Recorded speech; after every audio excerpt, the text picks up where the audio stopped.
Hi everyone, this is Jim. Welcome to this Blitz chess postmortem video. This is a postmortem of my Blitz chess game number 153. Here I was white and kicked off with d4, and we went into the, I don't know why I did that. Let's d4. Oh, because I was moving e4. Knight f6, c4, and g6. So g6 could be an introduction to the King's Indian. That's sort of what I was expecting here. Which bishop g7 would be the way to follow up in that line. But instead my opponent played d5, which is the Grunfeld defense. So against the Grunfeld, I play the main line here, c takes d5. There are other moves here, knight f3, bishop f4, bishop g5. Okay, a lot of interesting ways to play, and queen b3 is an interesting line where the queen kind of makes a couple of moves, but it's an interesting way to play. Because the queen is going to have to recapture the pawn at some point. So anyway, but I play the main line, c takes d5. I've always had pretty good luck with this. Knight takes d5, e4, kicking the knight, and the typical move is knight takes c3, b takes c3. So this is one of the main positions here. Let's go ahead and put on bishop g7. The idea with the Grunfeld is that black gives white the big center and then goes about undermining it. With the bishop, the knight, and the pawn, typically.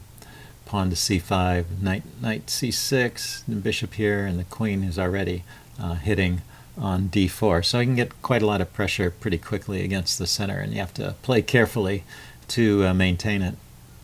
This game went a slightly different course. We'll see. The line I'm playing is bishop c4 to allow knight e2.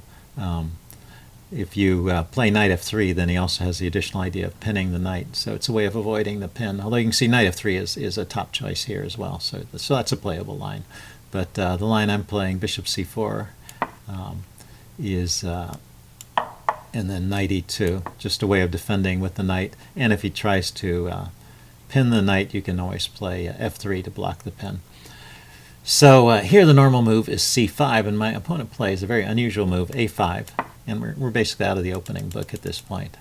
And I didn't appreciate the idea of a5, but you will see what it is later in the game. So I just continue with development, cancels. He plays c6. So again, not going for this c5 idea.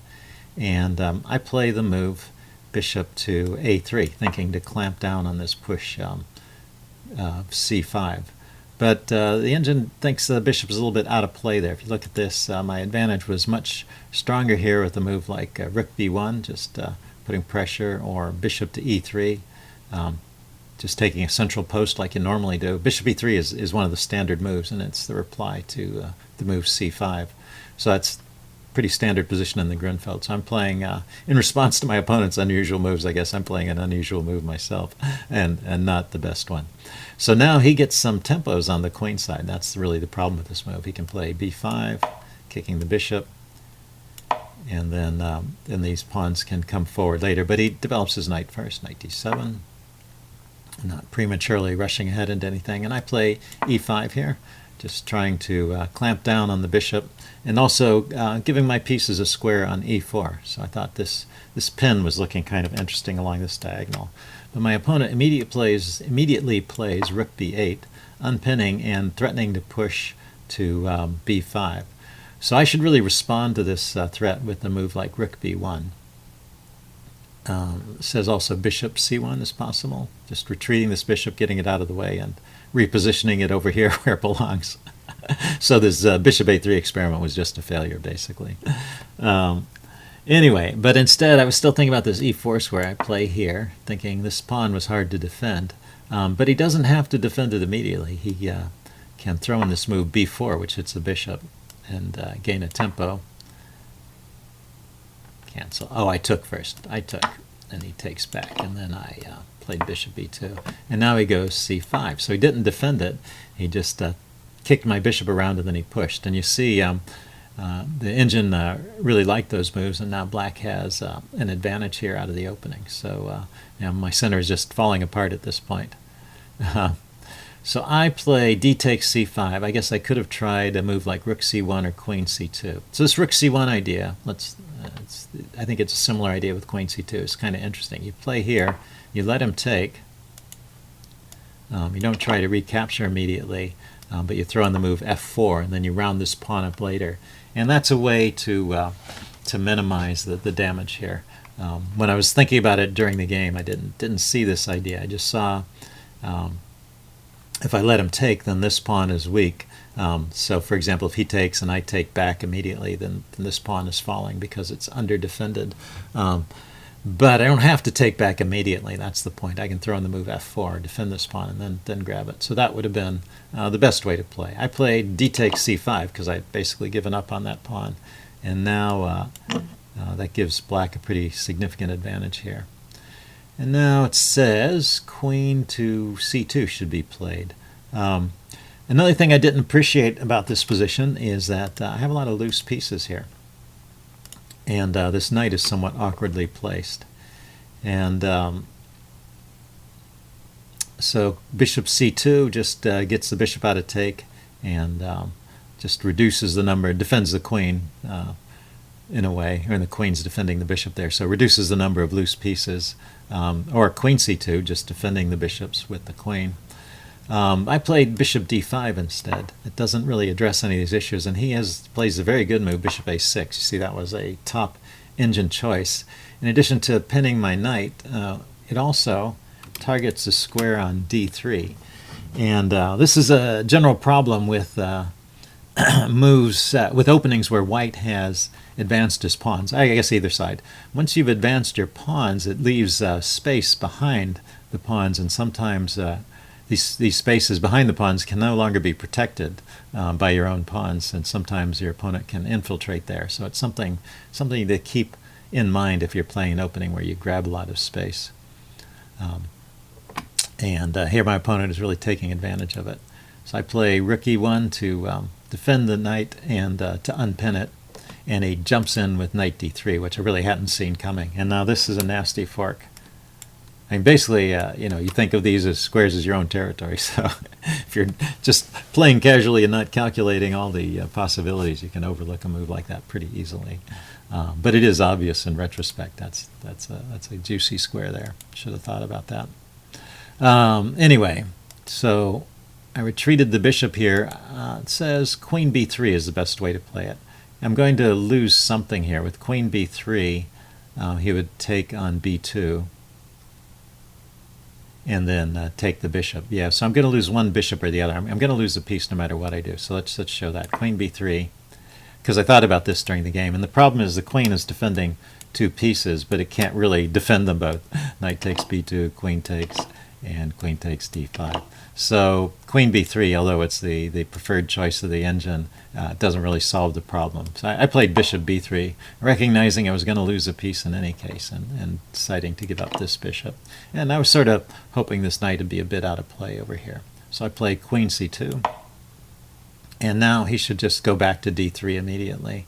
I was thinking bishop d3 and I can take the knight, but yeah, knight d3, he should rescue that knight before it gets away. But he played instead bishop takes e5, defending the knight instead of rescuing it. But this allows me to get a bit of counterplay. So I play rook a b1 attacking the knight, and now he goes rook c8 attacking my queen. So I go queen e4 attacking his bishop, and if I can take this, then his knight is hanging over here. So he plays the move bishop takes e2. And let's back up. That wasn't the best move. So the best move here is just to play bishop c3. Okay, yeah, you advance the bishop to a square that defends the knight, so I'm no longer threatening to take it, and where the bishop is defended, and I can trade off the bishop, but then the knight will be defended by a pawn, and he will have a passed pawn. So that's the best way to play. He tried getting a little bit too fancy here with this bishop takes e2, and now I get to get some of my material back, because I can grab this bishop here, and he's got two pieces hanging. And I thought actually I was going to get a nearly equal position. And if you look at the chess engine evaluation, I'm almost back in the game for every move except the one which he found, knight d3. So this is a very interesting move here. He moves the knight out of take, he attacks my queen, and he attacks my rook. And so even though his bishop is hanging, he's going to he's going to win the exchange here. So nice move. Queen takes e2, knight takes e1. So yeah, I just have to say, and I took with the rook. Black played a really fine game here. So anyway, rook takes e1, and just putting some pressure here. But I'm down the exchange in a pawn, and this is probably losing. So, well, I mean, it's certainly losing, and so there's not enough force here to really stir up more trouble. So I'll kind of go through the rest of the moves a little more quickly. I was hoping to grab a pawn here, maybe undermine the knight, but he defends it. And so all my attempts to stir up trouble just come to nothing. Although, I'm maintaining, I'm not letting his advantage increase, and I'm keeping the force on the board, which is what you have to do when you're down. You just keep as much force on the board as possible and try to complicate things and try and get some attacks. Okay, so this was my final, last desperate attempt. It says I should play queen e4, but queen e4 just leads to a position with less material and an easier win for black. And then rook to b8. And, black is just doing fine here. The game might last longer technically, but but I am certain to lose. Okay, so I tried a trick here with rook takes f7. I was thinking, if king takes, then I can play here with check, and he can still win with king g7. Yeah, I was thinking, well, maybe I could get a perpetual check in here, but I don't see it. Queen e7 check, queen here check, queen f7 check rather, and the king can run to either h6 or h8, it looks like, and I can't, there's no more checks. Okay, so it would have been safe for him to take the rook. But he found an even stronger move here. He played rook to g1 check.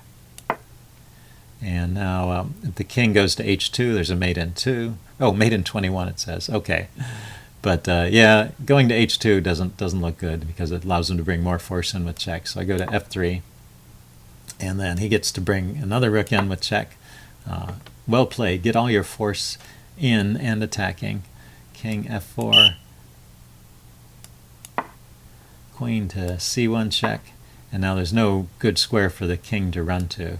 I went here, and then he plays rook e1, and I resigned at this point. So I'm going to lose massive amounts of material. But anyway, thought that was an interesting game and well played. So hope you guys enjoyed that, and leave any comments you have in the section below. I'll see you again later. Bye.